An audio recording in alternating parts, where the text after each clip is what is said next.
people don't, deep down, I think one of the biggest human tragedies in the world today is we don't believe in ourselves. We don't put a value in our own skin. So even though we might give back, we just don't want to see how we can impact the world. It's like giving a beautiful woman a compliment or a good-looking guy a compliment, and they kind of they take the little, what's those little things they swat a fly with? They take a little fly swatter. Excuse my language if I'm plagiarizing. They swat the compliments that's coming toward. They don't want to hear it. They don't want to feel it. They certainly don't accept it, because they don't believe it. They think you're just saying it because it's not true. So I think that's number one. I think number two is people get so busy. They just create chaos. They create busyness. They create distractions to keep themselves from really becoming the version of themselves that they are, removing that mask and showing up and allowing the world to see how beautiful and magnificent they are. I'm Srini Rao, and this is the Unmistakable Creative Podcast, where you get a window into the stories and insights of the most innovative and creative minds who've started movements, built thriving businesses, written best-selling books, and created insanely interesting art. For more, check out our 500-episode archive at unmistakablecreative.com.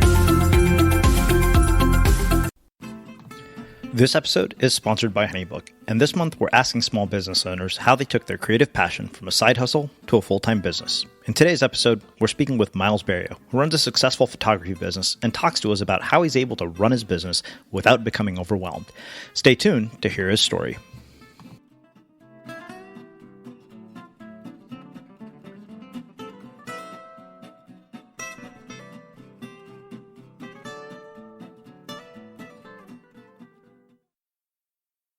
Phillip, welcome back to the Unmistakable Creative.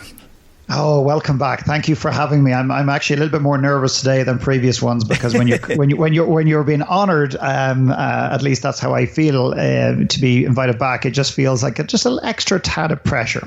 Well, I mean, I think, you're easily one of our most popular guests of all time, in the 7 years that we've done this, and for good reason, because our last few conversations have just been mind blowing. So no pressure there at all. But I want to start a little bit differently than we did the last few times.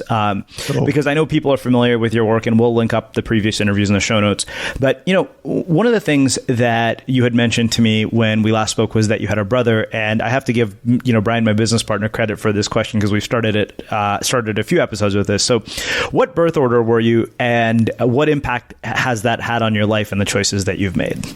Well, it's funny, my answer to that is I'm the baby of the family. And I think even actually now that you've got me thinking about it, saying I'm the baby of the family means that I to some extent haven't grown up. And the fact that to some extent, no matter how I grow up and how mature I believe I am, I'm always going to be immature in the context of my brothers. So it's interesting. It has had an impact. We were three very competitive boys.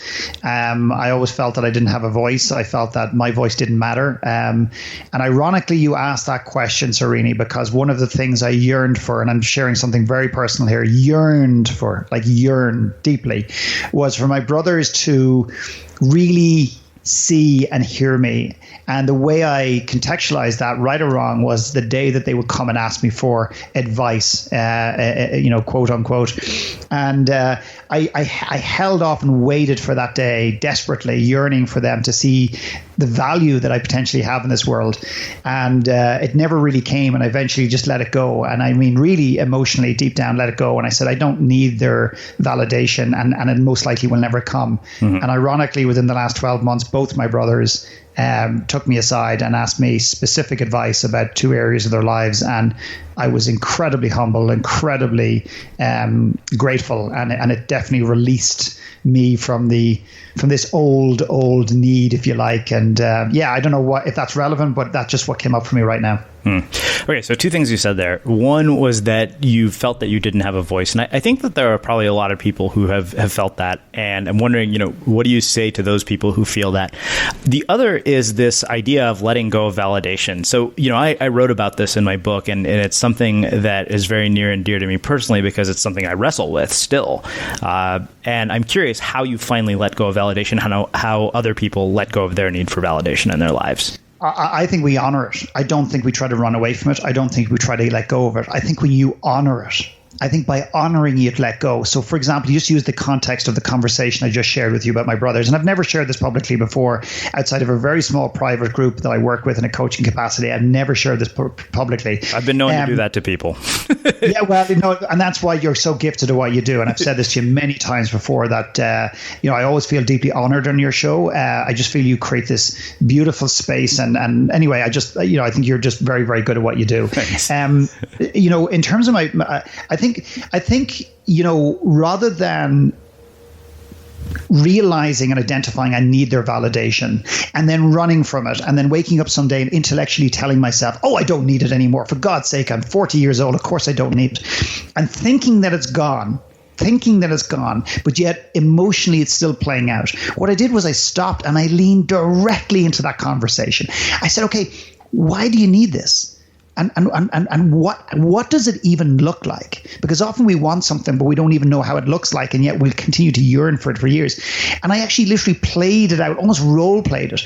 And I started to be compassionate about it rather than saying things like, oh, for God's sake, you're so pathetic. You're 40 years old and you're looking for your brothers to ring you and ask you for advice. Get over yourself. Do you see how judgmental that is? And that's just suppressed. It's not honoring it. And then what I did was just create this space from a place of compassion and said, you know what? That's what you want. So be it. Great. But you know what? It may not come. And you know what? Maybe you just need to let it go. And of course, ironically, the very time you do that is the very time it comes back. So I think part of the letting go is honoring it as opposed to pretending it doesn't exist or not wanting it to exist. Honor the conversation. And I think it lets go of its grip on you. So this might be a bit personal, but what was the advice that they asked for and what was the advice that you gave them? Yeah, it is a bit, and I would share anything about my personal life. Sure, fair enough. But when it comes to like personal clients or people who have asked me advice, I am incredibly protective. All I will say is this: one was about business, my brother, and the other one was about in the context of a relationship. And I'm a very I would love to share the details, but I just think it would dishonor, and particularly the fact that it was their first time coming to me. If I use that information to enhance this interview or try to, while the intent is good, I think it might hurt and dishonor them, and therefore I'd rather not get into the details, if that makes any sense. Yeah, no, I completely appreciate that. So one other question from that was, people who feel that they don't have a voice, what do you say to them? Well, I mean, the obvious thing is that, of course you do. And, but the reality is that, many people have probably told them that, and they probably even told themselves that, but at some level they still feel deep down that they don't have a voice. So it's like positive affirmations. If I had 1 million people who lined up and we got one of your listeners who struggles with not finding their voice, which I'm absolutely sure there's many, and finding your voice is not speaking on a stage. Finding your voice is not doing a podcast necessarily. Finding your voice is not writing a book. Finding your voice is just trusting yourself to speak your truth at home, behind closed doors, as well as being on the street, and honoring yourself so you don't feel you're suppressing a part of who you are. Typically, we do that. We don't honor our voice for a number of different reasons. Number one is maybe we haven't been schooled to do that. And what I mean by school is I don't mean traditional education. I mean the school of life. Maybe we're brought up to suppress our emotions, to hide a part of who we are, to cry when the doors are closed. So our parents sometimes have not necessarily been the greatest attributes of encouraging this, spoken truth, which, by the way, I believe is our emotion. It's how we feel. Our truth is how we feel, not what we think. So I think, that's played an impact. Sometimes we just don't have the confidence. We don't think that the world sees our truth as valuable. And I would encourage you to look at, rather than looking at ways to improve it, to find your voice, to bring it from a whisper to a roar. That's one strategy. But I'd rather you say, well, why isn't it there? Why do I not trust my truth? Why do I feel I don't have a voice? Why does the world not see and hear me when I speak? What is that really about? And again, do a deeper dive into that conversation. And then and then coming out of that, I wouldn't wait and put your life on pause till you figure it all out. Mm-hmm. I would find ways. I do a thing called One Last Talk, which you've been at. Mm-hmm. And I think it's a great example of putting people on a stage who have never shared, in some cases, ever spoken publicly, and they share part of their truth. And it's staggering, not just how it can potentially impact the audience, but how it ultimately shifts their perspective on their story. So share a part of your truth in a safe environment where you may not be judged, and start to get comfortable with sharing parts of your story that perhaps you haven't shared before. And see that maybe you're doing it not for you, you're doing it to help other people, that your story is not about you. Your story has the impact and the potential to actually, to move the needle for other people. Stop making the journey about you. That's probably my biggest challenge or invitation to people in the context of their story. Yeah, it's interesting to hear you talk about how we suppress, our truth around certain people. And I know that I've seen myself do it in situations where I'm thinking, okay, I want to impress this person, I shouldn't say this. And it kind of takes us back to that whole idea of validation. Like I've seen myself do it, but particularly in the context of intimate relationships. Yeah. Well, it's funny. I mean, the story I share, it's a little anecdotal story, but I think it's a wonderful expression or example of this. Is there's a lady I did some work with, and she ended up going on a blind date, and she found herself at home putting on makeup that she wouldn't ordinarily wear, or an amount of it that typically was uncomfortable for her, wearing shoes or high heels that she hadn't worn in years, and kind of sprucing herself up, but in a way that wasn't in alignment with who she started to uncover was her real, authentic self, so to speak. She goes to this date, and very quickly within the first 10 minutes, they establish that really there's no connection, and that rather than waste the opportunity of the meal, they said, well, why don't we just have dinner and just connect? And as it turns out, they got to this conversation, well, what do you look for in a man, or what do you look for in a woman? And the guy said, well, no disrespect, it's not a judgment. I just love women who are comfortable without makeup, and women who don't feel the need to doll themselves up. And she's looking at this guy going, oh my God, holy shit, this is exactly, I'm dressed up exactly in the way that I'm not meant, like this is not me. So what we do is when we walk out into the world, we wear masks, we wear makeup, we wear clothes, we wear whatever, not because we're comfortable always, but because we want to fit in, we want to be seen, we want to be liked. And that really speaks to a deep insecurity within the context of our own skin that perhaps we've never addressed. And that to me is, when you address that, you don't need external validation from your brothers, your wives, your cousins, or your neighbors for that matter. So, one of the things that's interesting to me is that I know you have kids, I know you're married, and I'm curious, given the work that you do and the fact that you spend so much time helping adults make change in their lives, how has that impacted the way you raise kids? And what would you say to parents who are listening? I was asked, I spoke on a stage in Toronto. I did a keynote speech, and I only had time for one question at the end. We did a lot of interaction, but I only took one formal question. And this gentleman said, he said, have you got advice on parenting? And I jokingly said, well, let's start with an easy one. And of course, everyone laughs, and it's, Jesus, what a big subject. And I paused, and not because I was thinking, I was actually pausing, and I was actually filtering whether, and I tend not to do that. I was filtering whether what I was about to share, what was in my heart, was appropriate and how it would be judged. And I said it anyway. And I looked at this man in front of 700 people, and I said, no matter what you do as a parent, you're going to fuck your kids up. And he completely kind of fell apart. The audience fell apart. Most of them, some of them were absolutely outraged and disgusted by what I had just said, and maybe jumped to conclusions. And I said, guys, before you judge me, allow me to explain.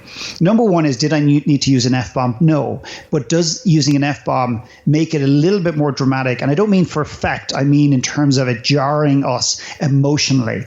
But really my bigger invitation and perspective was to say, no matter what you do as a parent, you're going to mess your kids up. So what I'm asking you to do is not give up on them. It's not a case of, well, sure, gee, if that's the case, Mckernan, I'm just going to give up.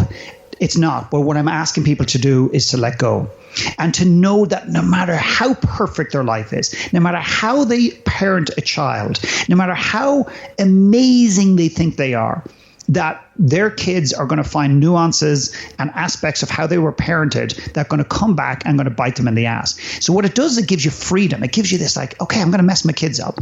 I'll do my best, but I'm not going to try and be the best. So you take the pressure off. That's number one. Number two is, and here's the biggest point I believe, is be the, as Gandhi said, be the change, but like be the person that you want them to be. And I don't mean that do it fake it. I mean organically. So the example I use is,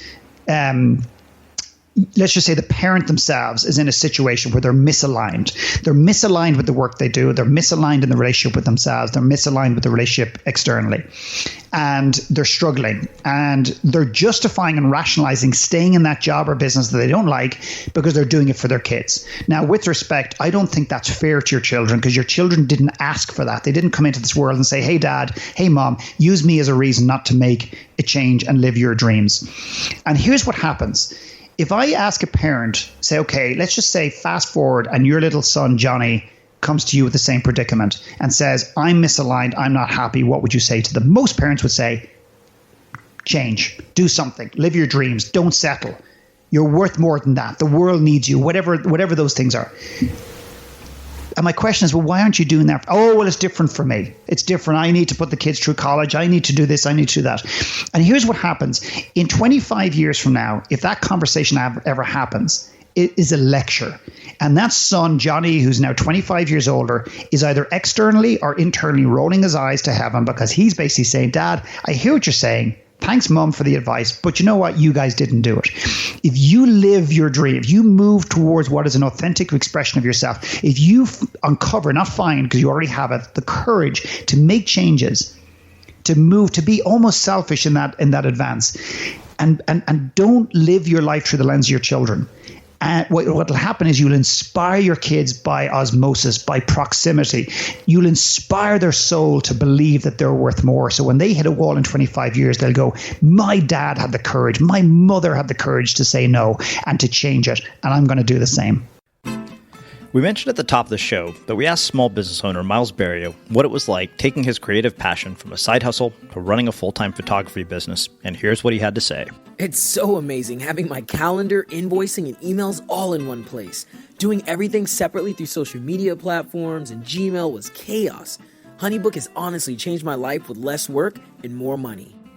HoneyBook powers creative entrepreneurs like Miles by taking care of things like business management, invoicing, payment processing, and more, so you can do more of what you love.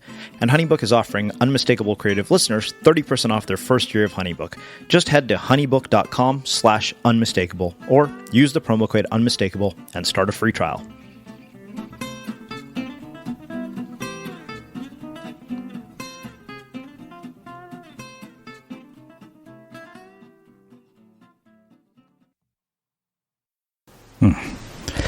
Wow. Well, let's do this. Let's shift gears and get into why you're really here. So, I know people who follow you on Facebook already have probably seen it. You have recently finished work on a documentary film, and I can only imagine the work is amazing. But I'd like to start with kind of, how the seed got planted for doing something like this, because really, you're known for speaking and coaching. You're not necessarily known as a filmmaker. And I think labels limit your capacity. So I think it's awesome that you're doing this. But I'd love to talk about, sort of where the seed got planted for this. Yeah, and I think you've just touched on something very beautiful, and the way you said is so poetic, is that the seed, so many people are limited by the labels they put on themselves, the stories they've been told. And I'm one of these people that I want to become a human disruptor. I want to disrupt the conversation. And if I have to be the guy to take the lead in some area to prove that you can be a filmmaker, you can write a book despite being dyslexic, you can speak on a stage despite the fact that you had horrendous low confidence or whatever. If I can be the catalyst to help somebody realize that they can do the same thing, well, I'm willing to put in the work to do that. It's really that, the actual seed. I mean, I've always been a fan of films and even documentaries to some extent, but never imagined. I mean, even as you say filmmaker, it feels kind of weird. Ever imagined that I'd be that person, that I could achieve something to that extent? And number one, as I say, I mean, be very clear here. I put a team together, and the team really, facilitated and processed this as well. I know I couldn't have done it on my own. At the same time, it does take somebody that has the vision and has the courage to put their hand up and say, I'm going to do this. So about 2.5, I'm guessing about 2.5 years ago, I had a gentleman who came in and spoke to one of my small coaching programs at the time, a guy called James, who is the filmmaker for Food Matters and Hungry for Change. And James came in and was very gracious with his time. We'd met before I was on stage, and he'd heard me speak. And he's gone on to make a number of films and make an impact in the world.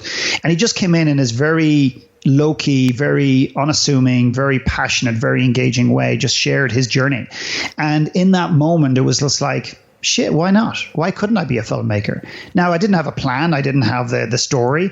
And then Give and Grow, which is very close to my heart, is this old message that we have just kind of reintroduced to the world to some extent, was floating around. And I said, well, what would it be like to bring a film crew to India a year and a bit ago?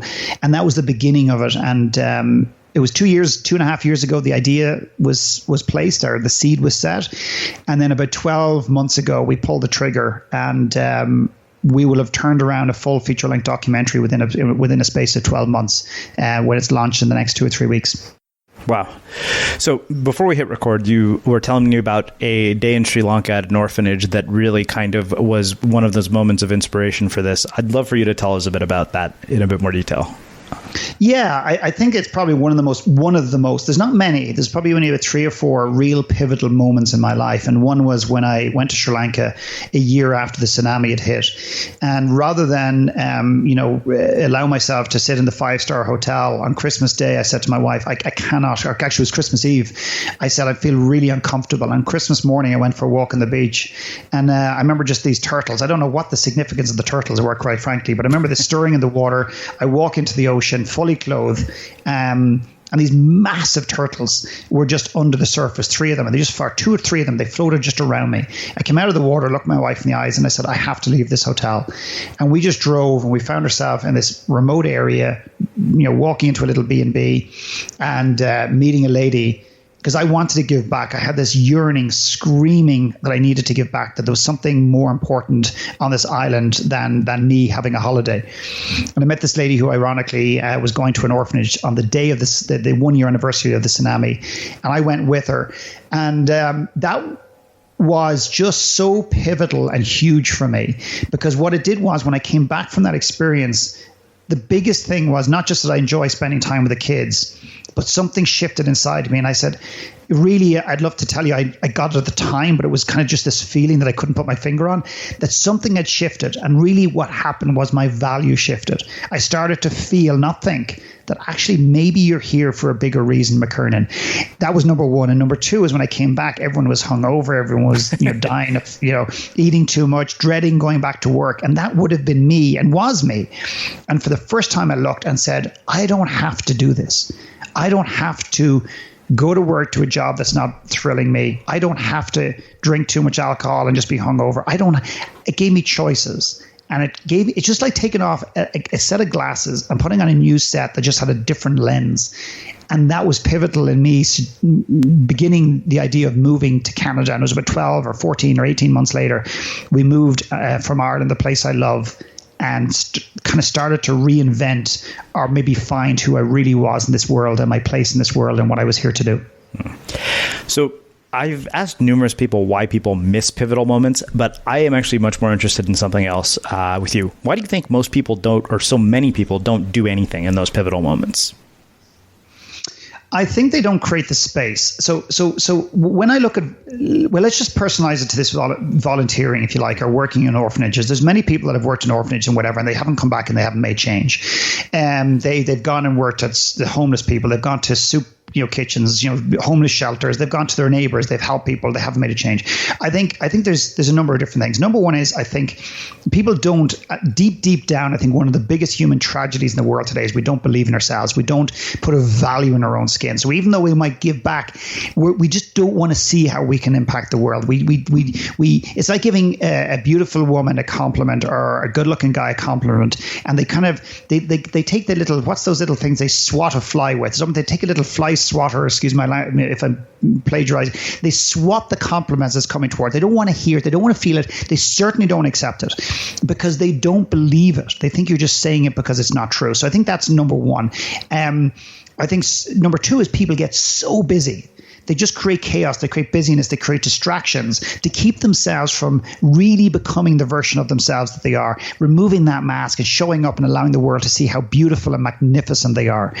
There are two kind of reasons, if you like, or two things that happen. But the other thing is that sometimes, and this is what was frustrating me. I don't mean that going and volunteering doesn't work, but here's the missing link in 99.9%, if not all, volunteer experiences. You go, you volunteer, you feel good, hopefully. You go home and you may make a change, but you're not sure what just happened.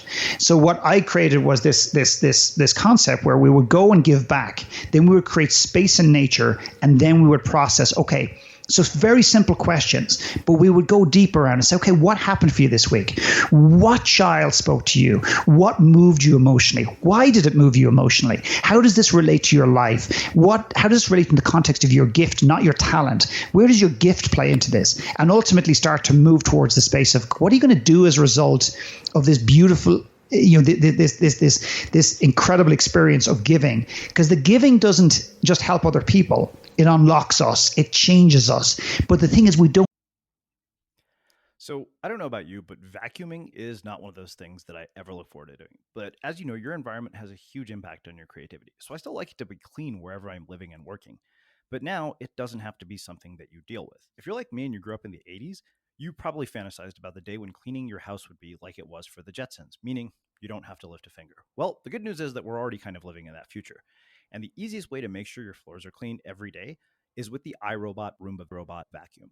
It cleans up after itself. The Clean Base automatic dirt disposal takes convenience to a new level, automatically empties its own bin into an allergen lock bag that holds 60 days of debris and traps 99% of pollen, mold, and dust mites, so you can forget about vacuuming for months at a time. Let the Roomba clean for you instead. It learns your home, finds dirt, and empties itself on its own. It's got powerful cleaning performance made effortless. Remember, if it's not from Irobot, it's not a Roomba. To learn more, go to irobot.com/unmistakable. Don't necessarily process. So what would happen with India, we process this, and what you find is people before, during, and afterwards, and some of the changes these people made, leaving cities they didn't like, changing businesses they weren't particularly aligned to, leaving jobs they hated, and just becoming better leaders in not such society, but in the context of their own businesses. So to me, the processing, why did this move you emotionally? That's missing from a lot of the societal conversation. So I want to talk really more in depth about this idea of giving. You know, you mentioned, you said a phrase to me when we first started speaking and before we hit record about this idea that giving unconditionally causes us to grow exponentially, which I just absolutely loved. So I want to talk about sort of what you meant by that. Look at it in detail. And I know you also mentioned as part of the film you work with neuroscientists to kind of look at how does this impact people on a brain level. So I'm curious about all of those things. Yeah. So there's a lot of giving going on in the world today, and it's great. And even if a corporation gives, $2.4 million a year and it's purely for marketing, does the $2.5 million make an impact in the world? Of course it does. So it's not a judgment space.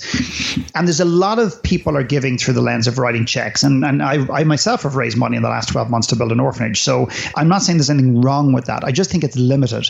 I don't think it has I know it doesn't have the capacity to move the needle for us emotionally in the same way that actually putting ourselves in the trenches, putting ourselves in the fire line, of actually giving of ourselves unconditionally without using any materialistic item like pencils or shoes or clothing or even money for that matter in the way. We've become a society that when it comes to giving, a lot of us look at giving through the lens of money. And what I'm suggesting is that what we do is we bring people away in these trips and said, you don't give money, you don't give gifts, you give yourself. And they're going, what does that mean? What does that look like? And of course, you can't really describe it and experience it until you're there. No language. So phrase books are not allowed. And I don't mean not allowed. You can bring a phrase book, but I encourage people not to. And to watch people just sit down with a young child, and the young child, all they want, and we've specialized in working with kids and orphans and street kids, all they want is they just want to be seen. They want to feel. They want to know that you care about them, that that they matter, even for a minute, even for a day, even for like a week. And it's extraordinary what happens. And here's what I believe happens when you see them for who they are. And you give yourself the courage to be vulnerable and allow your guard down and allow your insecurities about not getting emotional, not having a phrase book, not having a toy in your hand. What happens is they see you too. And they see right into your soul, and you're accepted and seen sometimes in a way that you have never been seen before. And it shifts you. It just shifts who you are. So when we give, a lot of the time we have this, we give we do have some conditions. We expect something in return. We expect when we bring a pie to our neighbor that in some way they'll bring a pie back, or they'll bring a bottle of wine back, or they'll do the snow on our driveway, or they'll shut their dog up from barking. We sometimes give, and we have some sort of residual expectation of what we'll get in return. And if we can let go of that, give unconditionally of ourselves, the growth that's available for us is, I can't put words on it. All I know is what it's done for me and what it's done for clients that I serve. It's huge. I'm very curious. What did these kids teach you about yourself, and what did they teach the people that came on this trip with you? Like, what did people learn about themselves from these kids? Yeah, it's a wonderful question. I think what they do is that if let's just purely make this personally about the individual who goes to help and to give back. I think you learn about yourself, not just intellectually, but I think you really get to know yourself on a very deep emotional sense, a really wonderful sense of awareness. So I'll give you an example of this to try and contextualize it. I had one lady who came on a trip, and at the end of it, we do this workshop. And I just asked a very simple question. I said, what child spoke to you? What child really spoke to you? And I don't mean physically spoke to you, but what one that stood out? What one were you emotionally drawn to? And so they start identifying that. They see parts of themselves in these kids. And then they start to go, wow, I never would have joined that dot on my own. And then another question I asked just to follow up on that is, what did you bring to these children? And I remember one lady sitting to my right. She's 5'0". She's this tiny little lady, but she's got a heart as big as a rhino. And she's sitting next to me, and I said, what do you mean, like toys? And I said, no, what did you bring? What part of your soul, your personality, part of your essence did you bring? And she couldn't come up with anything. And yet she literally was like the epitome of giving in this group. Like, everyone was amazed of how she gave so unconditionally. The only thing she didn't do was cut her vein and pour her blood on the table. Literally. I mean, that she gave everything. And she couldn't identify it. And eventually she got so uncomfortable. I said, right, guys, everyone put your pens down. I said, this lady cannot identify one thing that she brought to the children outside of materialistic items. Let's help her out. What did you see that she brought to these children? And one guy raises his hand and says, how many hours have we got for this exercise? And she just started crying. This is a woman who has such a heart, who is a wonderful mother, has given so much to her children, who supports her husband beyond belief, and she cannot recognize her own value on this earth. If it happens in Guatemala in an orphanage, trust me, it happens in her home every single day. And the guys and the girls fed back your personality, your sense of humor, your willingness to give unconditionally. And she's literally there, tears rolling down her face. So she said to me afterwards, that's the greatest gift I have ever been giving. Just to realize that I have value beyond belief. And she just never would have seen that before unless we took the time to have and to do that exercise. Hey, it's Srini, and I wanted to tell you about our new free Unmistakable Guide to Grit. A fundamental key to creative work is grit. It's how we bounce back from failure. It's how we work through the fear and uncertainty of chasing our dreams. It's how we make big things happen. If you're like most of the world, thinking about putting out your work into the world can be really intimidating. You feel fear, you feel resistance, but thanks to what I've learned from speaking to hundreds of the most tenacious and courageous people on the planet, I know that grit is a skill that can be learned. And in this free guide, you'll understand what to do when confronted with failure and hardship. You'll discover field-tested strategies proven to make you a more resilient person, and you'll get insights from some of my favorite former Unmistakable Creative guests. So visit unmistakablecreative.com/grit, or just text the word creativity to the number 38470. Again, that's unmistakablecreative.com/grit, or just text the word creativity to the number 38470, and we'll deliver the ebook right to your inbox. So I guess the other question is, what are the lives of these kids in orphanages like, and what misperceptions do we have, and what do we not know? Like, what are we not seeing about the reality of this situation? Well, I think that's another wonderful question. I mean, I had one lady who said, I really want to go on one of these retreats, this Give and Grow retreat. But she said, what happens when you leave the kids? And I said, what do you mean? She goes, well, I'll be so upset. And I said, well, number one is you don't know. And number two is you're making it all about you. She goes, what do you mean? I said, this is all about you right now. You're not going to give the kids. You're here and you want to make sure that you're safe and that you don't cry and you're not vulnerable and you're not upset. And I said, quite frankly, if that's the case, I understand why you would do that, because I would have done that. But quite frankly, then it's probably not a fit. And she goes, okay. So she got over that. She came and as she left the kid, she goes, oh my God, with a smile right across her face. Was there a bit of sadness? Yeah. But the joy, the overwhelming joy. So we have this massive misconception about what it is like to go and work with orphans and street kids in these different places around the world. Massive misconception. We think we're going to help them out, to save them from the world. And we go thinking that our heart's going to be ripped apart when we leave there. And I'm telling you right now, it is the absolute opposite of that. You have no idea what you're going to get. And again, that's not why we do it. So you'll end up getting way more than you could ever even fathom. Number one. Number two is the one thing that's overridingly obvious is when you get to these places is not that they're perfectly happy. And people just tell you, oh, people in the third world and undeveloped countries, they're all way happier than her. I'm not sure it's as simple as that. But there is a happiness in amongst this disorder, this pain, this emptiness. There's this happiness and this joy that's genuine. It's not put on. It's not they're pretending to be happy on Facebook every day like some people. They're not putting their best foot forward. You see what you get, and you get what you see, and you feel them.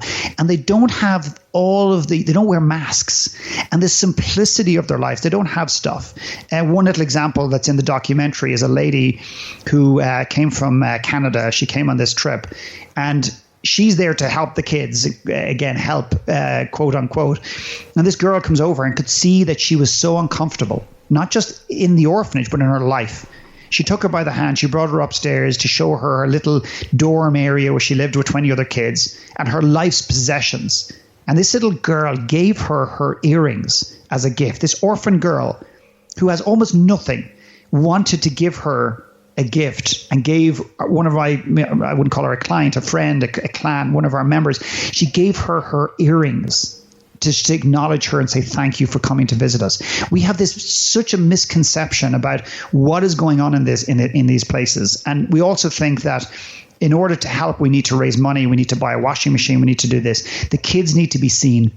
They need to know that someone cares about them, that they have value in this world. And that is the greatest thing that we can do for these children. So, we've spent a lot of time talking about how the people who come to this change. I'm very interested in how the kids change as a byproduct of the work that you guys do there. Yeah, I mean, some of it I have to speculate a little bit and hope. Sure. But I can tell you one thing: I can show you actual photographs of literally photographs of a child or children as we come to the orphanage, and how they're so standoffish and how they're so. They want to be close, but they're guarded because they don't want to be let down. They don't want to be abandoned. They don't want to be this. They don't want to be that. And literally show you photographs of those kids a day later, 2 days later, 3 days later, literally buried into a conversation, buried into a hug, and literally buried in, and knowing that they're safe. And the consistent feedback we get from every single project we've ever went to is that our groups are different than any other group that has ever come through the door. Other Christian groups coming through the door, they're there because they want to give Bibles. I'm not saying they don't care about the kids, and there's not some groups that don't have a genuine desire to give unconditionally. But a lot of the giving is the other thing they cannot stand. These young kids cannot stand is tourists coming in, doing the orphanage thing. Did that, take some photographs, and then leave. They know the difference. Kids, you can't bullshit kids. They know the difference between someone who's giving unconditionally and truly wants to be there, as opposed to people who think they should be there and have to do the orphanage thing, are there with a condition that you must read my Bible and believe in what I say before I contribute to you. So that's a lot of conditional giving. We've literally had kids say to us that this group is different than any other group we've ever had. We went to one organization, for example, and it was mentally challenged, disabled. I can sometimes get mixed up and trying to be over politically correct. And my question to the owner or the organizer, they had no outdoor place to play in Serene. And I said how often do they go out? He said, well, they haven't. That girl's been out. She was out last week. And I said, no, I'm talking about the whole orphanage. How often they've never been out together? I said, they've never been outside together. I said, no. They're too mentally challenged. They're too physically challenged. And I just said, I said, excuse my language, I said, fuck that. And I said, we're bringing them out now. And she goes, no, you can't do that. And I said, watch me. And we got everyone together, and every one of our clients, our clan, took one of the children. In some cases, they were so physically challenged, two people had to take them. And we brought them down the road to a park. It's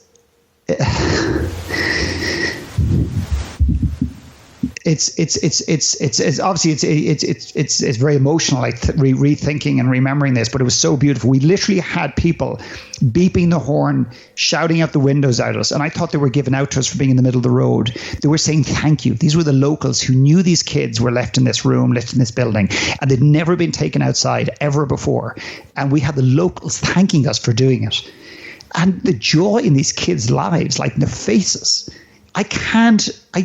maybe I'm in complete denial, but I feel to my soul that even that one day where someone gave them the freedom, who said, you're not so messed up or so unwelcomed in society that you can't come outside the door with us, to know that they are more than welcome, that they deserve to be out in a playground like everybody else. I can't, and no one will convince me otherwise. I've seen it in their eyes, the shift it makes in those people. Wow. So I'm very curious, what you learned from sort of a neuroscience and brain science perspective about the kinds of changes this causes in the brain, given that you've had a neuroscience researcher in the film. Yeah, I you're going to be maybe surprised, maybe not surprised, and maybe this will frustrate the shit out of people. Honestly, and I would say this with the greatest respect in the world to Mark, who came in and gave his expertise. And this might sound so bad, but I invited Mark in because I wanted to make sure that the skeptics didn't just shut out the message and say, hey, this is just all woo-woo fluffy bullshit. Yeah. Honestly, Serini, I don't even know. What he says I respect fully, and he comes at it from a very clinical, very research-based, very scientific perspective. What I'll tell you this is for certain. He absolutely 100% backs up and validates every single thing that we believe. Excuse me. He talks about the difference between giving money and actually being in the trenches and giving back personally. The details, I don't know. And not that it doesn't matter to me, but it doesn't matter to me, because no one can replace, I don't care what science says, when you're in front of a child, you're in an orphanage, and they're holding those kids' hand, looking into their eyes, when you see that shift emotionally, when you work with a client who comes back after being in India with us and looks me in the eyes and said, Mckernan, if nothing else, that trip, that giving, I cannot lie to myself anymore. I have to make changes in my life to bring more meaning and alignment into my life.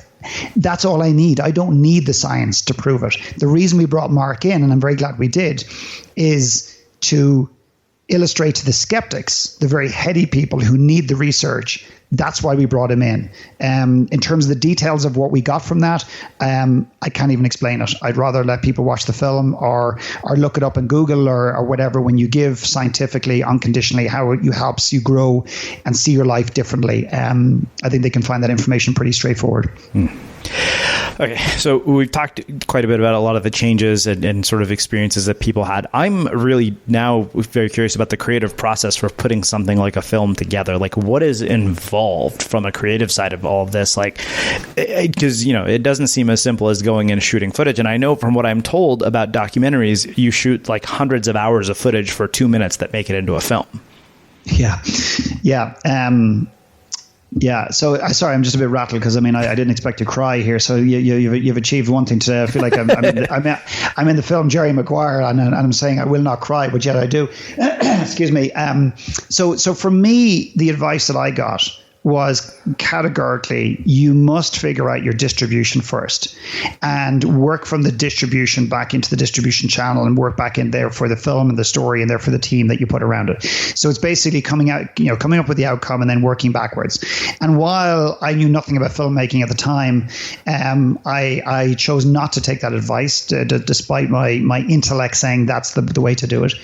Because I felt that if I did that, it would distort the message. It would distort the story, that I would create the film in a different way, the message in a different way, that it would sell and it would be more marketable, and I wouldn't necessarily honor the same message. So I said, I'm not going to do that. And I went against my intellect. I followed my gut, and I said, no, I'm going to create a film that I believe the world needs to hear, and I'll figure out the distribution afterwards. And a lot of people would say that that's crazy, but that's the way I approached it. So the creative process is very much being with the story that I feel the world needs to hear, but not being over attached to it. And what I mean by that is, as we headed out into India and we started to film, we had one kind of intention, but without being overly attached to it. And what ended up coming, this story of giving unconditionally and growing exponentially, was the backbone of the filming, the interviews, the conversations that we had. Excuse me, sorry. But what ended up emerging from the film really was, it's actually all about our gifts. It's all about uncovering, understanding, and unleashing our gifts on the world, or not, as the case for some people. So the story took a little bit of a twist in amongst the giving unconditionally, the emergence of this gift. And I honestly believe if I was too attached to the outcome, in terms of the storyline, or I had manufactured the distribution work backwards, we would have missed that subtlety, which I believe is the most significant part of the film right now. So that's the creative side of it.